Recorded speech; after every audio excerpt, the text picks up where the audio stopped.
So good afternoon, everybody. We're on the home stretch. We're in webinar number 6 out of 8. And the two things that we're going to talk about today is for the business plan homework, the personnel section, and hiring right, because those two topics kind of go well together. So the homework is pages 59 through 68, and it's due on October 7th. Some of you will have more information in here than others. A lot of it's going to depend on the different models that you're working for. And a couple of you may have none. So depending on what your needs are, complete what you can, and we'll be working through it as we move forward. Like last week, this week's homework is pretty simple. I think I gave you enough space for 8 positions. If you need more, just make some copies of the pages and let me know. But for each position that you plan on hiring, these are non-management positions, I should stress. We'll need the position title, what that position is going to be responsible for, if there's any required skills or experience, any required education, and then approximately how many people are going to fill this position. So think along the lines of, okay, we have, if it's a retail store, we have store clerks or sales associates.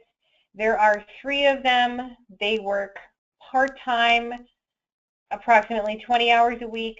We pay them hourly, $10 an hour. So whatever those parameters are for that position within your organization, fill it out the best that you can. If you have any questions when you're starting to work on it, feel free to send me an email or give me a phone call.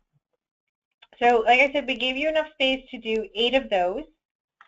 And then in addition to that, we're asking you to take a look at what types of independent contractors you're going to have working within your organization. So these can be IT consultants, accounting, attorneys, any time you're using human capital where you're not hiring a specific company, we would consider them independent contractors. So we ask you to provide the type of contractor, what duties they're going to perform for your organization, and what the projected expense is going to be. And some of you will have these and some of you will not. You'll have to use your best judgment. If you're not sure that you're going to need one or not, just let me know and I'll help you figure out what's going to be best for you.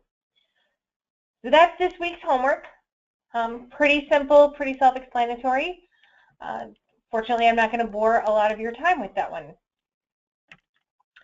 So up next, we're going to talk for the rest of the time today about hiring right. So there's a lot of different types of hiring that happens in the marketplace, and very rarely do we have the luxury of thinking about hiring the right employee. When you're thinking about what that right employee is for your business, it kind of helps to take a look at what some of those business impacts are. We've all made good hiring decisions and bad hiring decisions in the past. When you're hiring the right person, you're going to have greater positive impacts on things like customer service, how your business operates, and that overall culture that's within your organization. Typically, if you're hiring the right employee as well, your costs of recruitment, training, and unemployment costs go down because the right employees tend to stay longer than when you hire the warm body syndrome. And like I said, we've all done it before. There are huge impacts to business culture. When you hire somebody that's the right fit, the exact right fit for the exact right position, the positivity that usually comes from that experience is something that feeds right through to your entire organization. When you have somebody that is in the wrong position at the wrong time, there tends to be a level of negativity that can also just weave its way right through the organization. And that's why we try to spend a lot of time focusing on hiring that right employee. Now, no matter what kind of business that you run, it's going to be important that you have quality employees that are going to help your company run and grow. But finding that right employee can be a lot of work, and it's often more difficult than you think it is. Today, we're going to talk about how to hire that right person for the job, looking past the past candidates' resumes, cover letters, learning more about them as people. Keep in mind that employees need to have the skills and experience required to do the job, but they also need to fit in with the company culture and be willing to take direction, as well as handle the challenges of your company as they come along. So I ask you to think about how is it that you go about making the right decision to hire the right employees. The first step in the process is really about the needs of the business. It's job descriptions, it's customer interactions. Then we get into the recruitment, and once we have some possible applicants, we start thinking about that interviewing process. Once you've gone through the interviewing process, some companies go as far as to have different types of verification processes, everything from credit checks to background checks, verifying the information that's on the resume. But when you're looking at the right employee, there's two things that you can look at. There's the skills of the person, and these are things that are development-based, things that can be taught. And then you have personality traits, and these are items that, believe it or not, can't be trained. They really are part of who that person is. And you have to think about things like friendly and nice. Those are personality traits. Either somebody is friendly or they're not. If somebody is a nice person, that's great. I don't think that's something that you can learn. It's part of who you are, especially as we're adults getting into the workplace. When you're getting started in looking at that recruitment process, the most important thing that you can do is spend some time really identifying what it is that you want from this employee. So your very first step should always be identifying the experience and qualifications that you're going to need. And it's going to be up to you to define the attributes necessary to assume the responsibilities of the position. The easiest way to accomplish is to create a comprehensive wish list, per se. Speak to people that are going to work with this individual and their superiors. If possible, review and exit interview notes from prior employees who held the position. Acquire a working knowledge of what the day-to-day functions of the job are and record them. And then qualifying those job functions with specific skills, education, and experience are what's going to be necessary for identifying prospective employees that possess those skills. Once you have the sketch of an ideal candidate, then you're kind of starting to get ready to begin your search. You also have to have a recruitment strategy, and this is going to be something that fluctuates in every single market. What's going to work to hire and to find the right employee in Malone is going to be very different than what they do in Brooklyn, which is different than what we do in the Capital District. So once you have your job description from really identifying what it is that you're looking for out of that position, set up an individual recruiting plan for that position. Include the key employees that are going to be involved in the hiring process. If you have a hiring manager, that's also important to include them. And then develop a team that's going to work together and brainstorm where these individuals are, because you have this wish list of what they look like. Do we need to run a national recruitment campaign, or do we need to keep it more localized? Once you have your recruiting strategy, then you actually have to deploy that strategy into the marketplace. And it can't be a bunch of activities that you put out there once. The job market is not, at least in most parts of New York, the job market is pretty strong.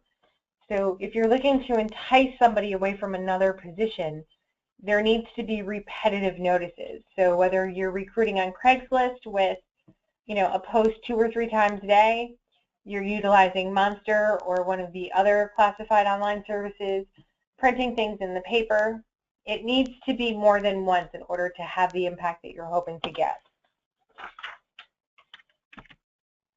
As the resumes start to come in, or the applications, you want to make sure that you're looking for someone that has a commitment to their career. Those individuals are typically the best choices when you're looking for candidates to hire. They're looking for somebody who's looking to make a commitment. Now, in today's marketplace, a commitment from an employee is typically 3 to 5 years is what you can hope for in longevity. But if they're not loyal to your company, they're going to leave in 6 months. And there's nothing worse than investing a whole bunch of time in identifying the key characteristics of, or that wish list for the employee, going through the recruitment process, the interviewing process, finalizing a selection, getting them on board, and then 3 months later they leave. right? We've all had that happen to us as well. So that career commitment, when you hire someone with that characteristic, the odds of them sticking around for multiple years increases exponentially. It's also important to keep improving your hiring process. So whether you are a big organization looking at a lot of potential candidates every year, or you are a small organization that hires somebody occasionally, it's important to update your process to reflect what's happening in the world today and in the job market today. In your hiring process, don't always look for those magic bullet questions or irrelevant questions. Focus on getting to know their capabilities, their knowledge, their skills, confidence, attitude, the potential of the candidate. Always review that recruitment process. Make sure that that's current and that you're not missing a segment of the population.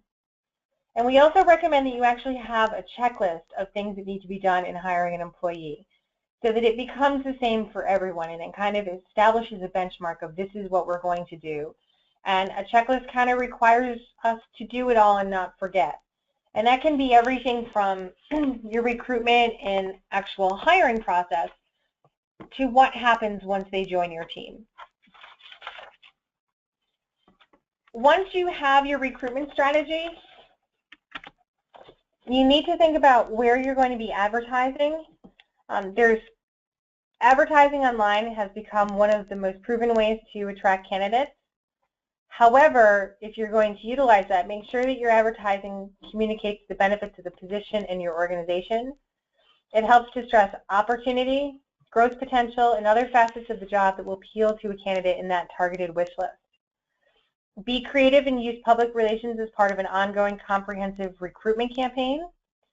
Supporting community activities is one extremely effective PR tool which can help make your company more visible to potential employees. Being a good corporate citizen can communicate a message that your company is a caring, attractive place to work. Another way to increase your company's visibility is to network aggressively. The more people that know about your organization, its management style, and what it offers its employees, the easier it will be to attract the caliber of candidates that you seek. Develop a network of contacts. Join and be active in trade professional associations. Become a member of your local chamber of commerce. Think about organizations where potential employees would most likely be active and become involved in one of them. Make 1 or 2 calls a day to formal colleagues you respect just to touch base. And if you make networking a daily routine and priority, you will greatly increase your pool of available qualified candidates. It also helps sometimes to partner with a search firm.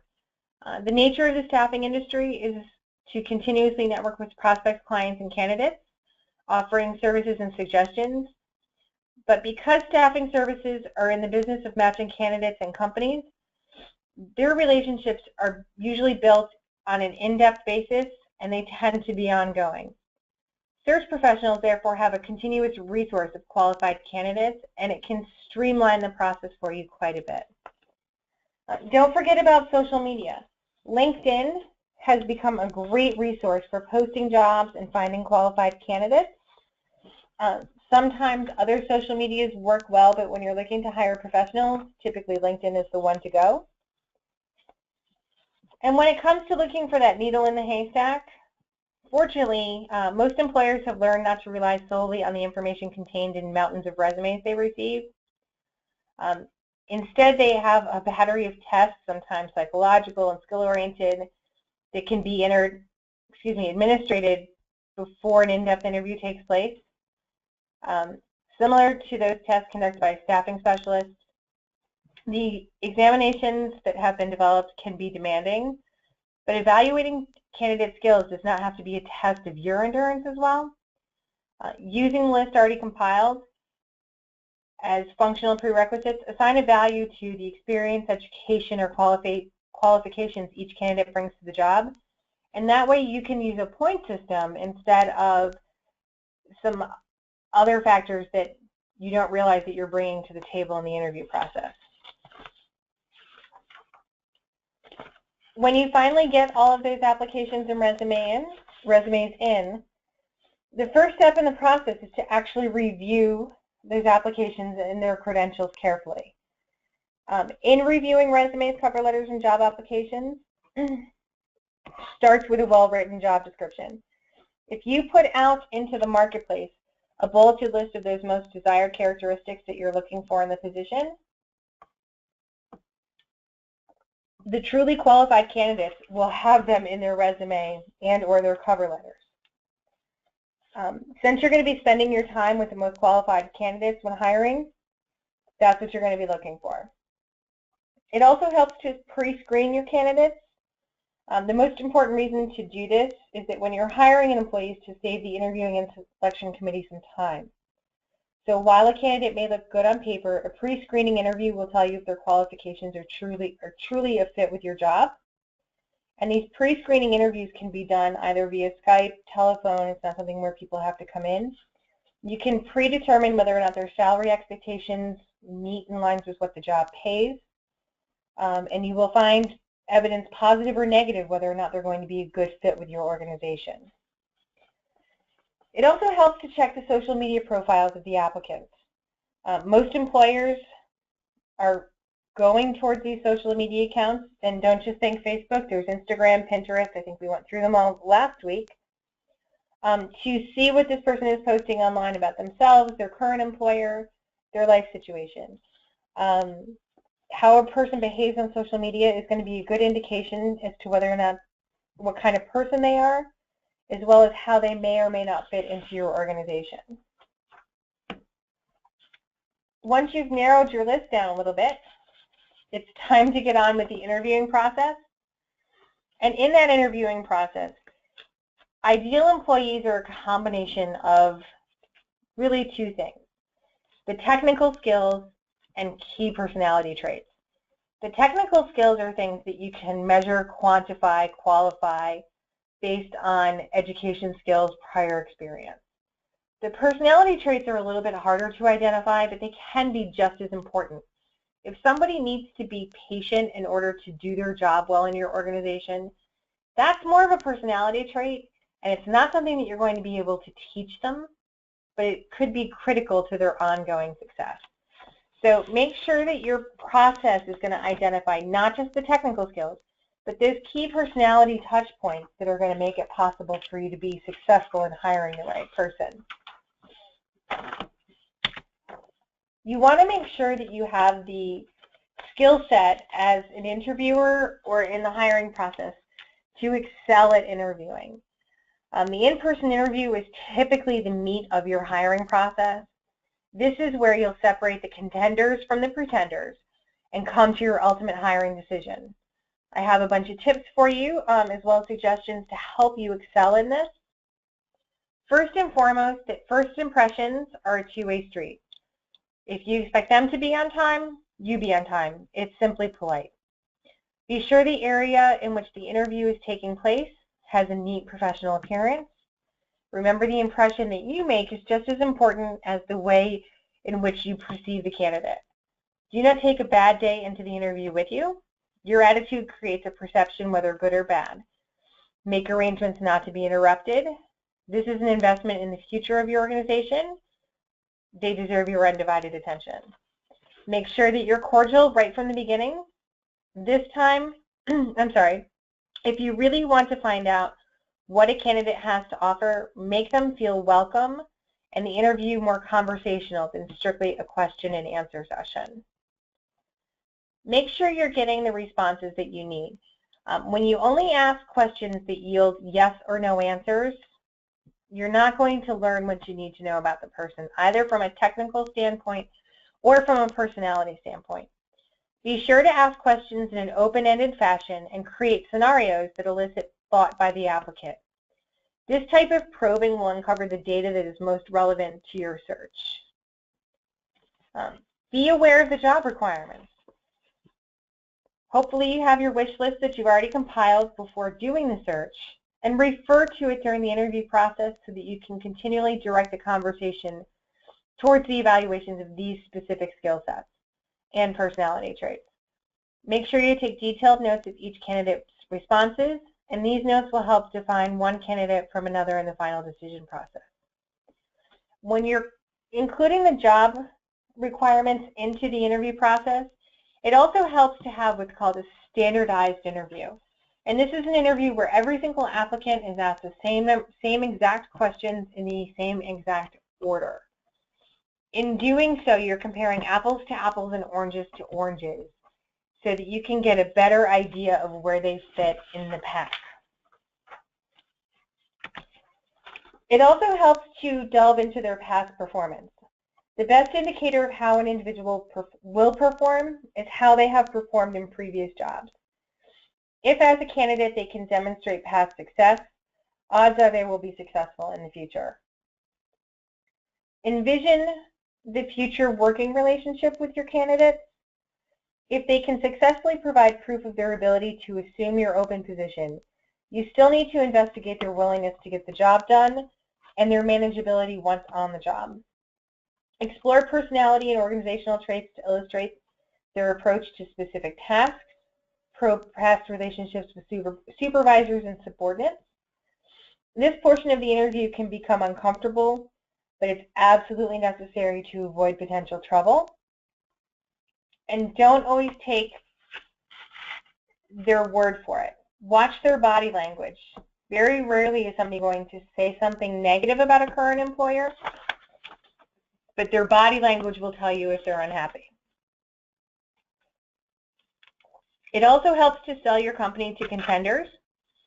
Just as you're trying to determine if they're a good fit for you, they're also trying to determine if you're a good fit for them. So you want to make sure that you represent a good opportunity. Once you're convinced a candidate is a contender to fill the position, you need to spend a little bit more time selling the prospective employee, not only on the job, but your company and yourself as somebody who's involved in the hiring process. Explain the challenges and rewards of accepting a new responsibility, stress the positives of working for your company, and be aware that the market value of the prospective employee, as well as your budget limitations, and prepare to offer an acceptable compensation package. Probe the candidate's interest by asking about other opportunities they might be exploring, but above all, remain positive. Attitude will help immensely in bringing negotiations to a successful close. It's also important to keep your options open. Once your interview process is over, it's time to review your notes carefully, evaluate how well the contenders stack up against the wish list, and pick your top 3 choices. But remember, just because you're enthusiastic about working with a candidate doesn't necessarily mean the candidate is enthusiastic about working for you. By picking multiple winners and trying to close your #1 choice first, if not successful, you'll still have 2 worthy candidates to choose from. Keep in mind that money isn't everything. A competitive compensation package will go a long way towards attracting and retaining good employees, but it's not just money that will keep them bound to you. Compensation programs that reward employees for excellence through recognition and growth, encourage continued achievement. Today's executives want to be involved, appreciated, and challenged. The greater the opportunity to contribute and to be rewarded for accomplishment, the higher the morale and productivity will be. Always know that successful hiring is kind of an everyday job for most businesses. Like any art form, the master of the art is getting good help. You have to practice this process. If you haven't interviewed somebody in 2 to 3 weeks, 2 to 3 months, hold dummy interviews in preparation so that you know what you're going to say and how you're going to say it. Utilize the existing staff to help you through that process. It also helps to let the candidates interview you as well. Don't be the only one talking. You want to help them determine if you're a good fit for them as well. So when they start to ask you questions, it's important to be open and honest about what it's going to be like to work for your company. You want to give a realistic preview of the work environment, allowing them to ask the questions that are relevant to their situation. Once you've completed your interview process, now it's time to narrow the field. Hopefully you still have a lot of qualified candidates and contenders. So when you're narrowing the field, it helps to look a little bit about the potential of a candidate.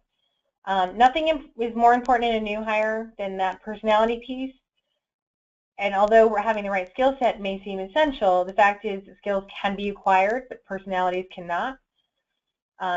Keep in mind that social intelligence is being able to navigate social situations and work well with others. It's very important to a group dynamic. Think of their potential as far as learning any skills that they may not have that are critical to the job description. There are ways for you to test analytical skills. Use different methodologies to assess the learning and analytical skills of your candidates. Testing them sometimes can be tricky, but if there's a very specific knowledge that they have to have, testing is the only way to truly ascertain whether or not they have it. You're going to check the compatibility. You want somebody who's going to be that right fit, something that's going to work for them and work for you. And to some degree, fitting the personality to the job. A candidate's personality is another really important component to consider. You may not want a narcissistic employee tending to elderly patients in a nursing home, but it might not be a bad idea to hire one to model your new clothing line. So remember, different personalities are going to have different fits. Most importantly, check the references. The number of people that lie in a resume or an application is roughly 20% of all applicants. So it's going to be important that you verify not only the information that you've been given, but that you have a mechanism in place to complete the other checks to verify that they're a good fit. You can run criminal background checks, you can run credit checks, you can definitely verify the employment figures that they gave you, you can confirm educational degrees that they are claiming to have attained. And that's going to be important in narrowing the field. If somebody lies on stuff that they send you for an application or in a resume, it gives you some insight into who the person really is that you're considering hiring. Before you come to the offer stage, it's tempting just to, throw out an offer to the person who you liked best. You want the candidate to feel like an old worn shoe and that they're going to be jumping in without any surprises. But beware when you're doing this, you might not be actually doing the right thing for your organization and or for the employee. There are a couple of critical things that you should be thinking about along the lines. Make sure you're thinking about the other employees. You have a legal obligation to provide your other employees a safe and healthy work environment. If a potential employee gives any indication that he or she could be aggressive or has an anger problem, you should find somebody else. Employees who have a feeling of entitlement, which translates to unreasonable expectations in terms of advancement, rewards, and compensation, are often the ones that take their disappointment out in others in anger. Keep an eye out for those personality types. Make sure that you get your employees involved in the hiring process. Sometimes a fresh set of eyes or a fresh set of ears can pick up on something that you may have missed. Make sure you're not judging a book by its cover. It's easy to write off candidates based on their appearance, but it's more important that you consider how well they can do the job and if they're a good fit in other ways. Use effective employment letters when hiring an employee. There are a lot of samples that you can pull off of Google online. But if the job offer is more formalized, you're clearly outlining what you're offering and what your expectations are, which could avoid any confusion in the future. And most importantly, know that even if you go through all of this process and have the best hiring process in the world, it doesn't always work out. Sometimes when you hire somebody who you think is going to be the perfect fit, they're not. And then one of two things usually happens. They realize it as well and leave on their own. They realize it as well and won't do anything to change it. And then it becomes your problem. So you either have to force the change internally or you have to force the change where they become external. So that's a little bit about hiring right. And I'd like to spend a little bit of time talking about employee engagement. So in the workplace, we hear a lot about employee satisfaction, but we don't talk as much as we should about employee engagement. So in comparison, employee satisfaction is a measure of an employee's happiness with a company, their particular job, or their coworkers. While an employee's happiness or satisfaction is important and can contribute to their engagement, it's not the same thing. Employees that are engaged are defined as say, stay, and thrive, which means they speak positively about the organization to others, are committed to remaining with their current employer, and are motivated by their organization's leaders, managers, culture, and values, will try to go above and beyond to contribute to the business success. And ideally, you want to have those employees that are engaged versus those that are just satisfied. Typically, there are 3 levels of engagement for employees. The employees that are highly engaged are those that are utilizing their talents every day. They demonstrate consistent levels of high performance. They look to build connections and professional networks. They are committed to the organization and its values. They tend to be on the high energy side. They like to take on additional responsibilities and broaden what they're responsible for. And all in all, help the organization to become more profitable. In any given organization that doesn't have a significant engagement, not so much policy, but culture, less than 10% of your employees are going to fall into the highly engaged category. The moderately engaged category, these are the employees that kind of do what they're told and nothing more. They meet their goals. They're satisfied with their position within the organization. And basically, all that they're going to do is what's required. They're not interested in going the extra mile. They're not interested in staying an extra 5 minutes. And they're not interested in working towards earning more. They just want it handed to them. In a typical organization, approximately 80% of the employees fall under the moderately engaged category. And the last category are those employees that are disengaged. And ideally, you want this to be 0 in your organization, but the number is closer to about 10%. These are the employees that often don't have the first clue as to what's expected from them, and they also don't ask for clarification. They may not feel that they have the resources that they need to do their work effectively. They are in no way, shape, or form committed to the organization, their coworkers, or the mission. And believe it or not, these employees actually start to cost you money over time. What you want to be aware of is the importance of a positive attitude. And this is something that starts at the top and works its way down, or something that can start at the bottom and work its way up. But the power of a positive attitude in engagement research shows that employees' mindsets or attitude about their ability to impact the quality, costs, and customer service varies with their different engagement level. The more engaged an employee is, the more they believe they can make a difference, and then the more they're willing to actually try. And why does this matter? Well, it always comes down to the money. So if you have a fully engaged employee working for you, you can expect that you will actually get 20% more than what you're paying them in actual work product. So if you're paying them $100,000 a year, I like round numbers, you can expect to get $120,000 in value by having that fully engaged employee. Employees that are considered moderately engaged, it's a 1-to-1 ratio. The mildly or somewhat disengaged employees, if you pay them $100,000, you're only getting $80,000 in work product back from them. And that's where it starts to cost you money. If I'm paying someone $100,000, I want $100,000 worth of work product. If I'm paying them $10, I want $10 worth of work product.